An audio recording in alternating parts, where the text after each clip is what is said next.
കേരളത്തിൽ ചാവേർ ആക്രമണത്തിന് പദ്ധതിയിട്ടെന്ന കേസിൽ പ്രതി റിയാസ് അബൂബക്കർ കുറ്റക്കാരനാണെന്ന് കോടതി. കൊച്ചി NIA കോടതിയാണ് കുറ്റക്കാരനാണെന്ന് കണ്ടെത്തിയത്. പ്രതിക്കെതിരായി ചുമത്തിയ വകുപ്പുകളെല്ലാം തെളിഞ്ഞു. ശിക്ഷയിലുള്ള വാദം നാളെ നടക്കും. 2019 ഏപ്രിലാണ് NIA സംഘം റിയാസ് അബൂബക്കറിനെ അറസ്റ്റ് ചെയ്തത്. ISIൽ ഭാഗമായ റാഷിദ് അബ്ദുള്ളയുടെ നിർദ്ദേശപ്രകാരം കേരളത്തിൽ ചാവേർ ആക്രമണത്തിന് പദ്ധതിയിട്ടെന്ന കേസിലാണ് റിയാസ് കുറ്റക്കാരനാണെന്ന് കലൂർ NIA കോടതി കണ്ടെത്തിയത്. പ്രതിക്കെതിരെ ചുമത്തിയ UAP അടക്കമുള്ള എല്ലാ കുറ്റങ്ങളും തെളിഞ്ഞതായും കോടതി കണ്ടെത്തി. സെക്ഷൻ 39-38 ഈ പറയുന്ന സംഘടനയുമായി ബന്ധപ്പെട്ട് പ്രവർത്തിച്ചു എന്നുള്ള ഒരു കുറ്റം പ്രതിയെ കുറ്റക്കാരനാണെന്ന് കാണുന്നു. മാക്സിമം 10 വർഷമാണ് ശിക്ഷ ഈ കേസിലുണ്ടാവുക. അപ്പോൾ കുറ്റക്കാരനാണെന്ന് കണ്ടതിന് ശേഷം പ്രതിയെയും പ്രതിഭാഗത്തെയും കേൾക്കേണ്ടതുണ്ട്.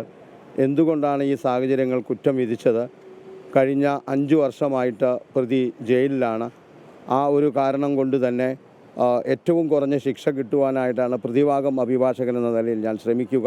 റിയാസും കൂട്ടുപ്രതികളും ചേർന്ന് കേരളത്തിൽ ചാവേർ ആക്രമണത്തിന് പദ്ധതിയിട്ടെന്നും അതിനായി ലുലു മാളിന് സമീപത്തും മറൈൻ ഡ്രൈവിലും വെച്ച് ഗൂഢാലോചന നടത്തിയെന്നുമാണ് NIA സംഘത്തിന്റെ കണ്ടെത്തൽ. പ്രതിയുടെ സാമൂഹ്യ മാധ്യമ അക്കൗണ്ടുകളും വീട്ടിൽ നിന്ന് റെയ്ഡിനിടെ പിടികൂടിയ ഇലക്ട്രോണിക് ഉപകരണങ്ങളും സംഘം തെളിവായി കോടതിയിൽ ഹാജരാക്കിയിരുന്നു.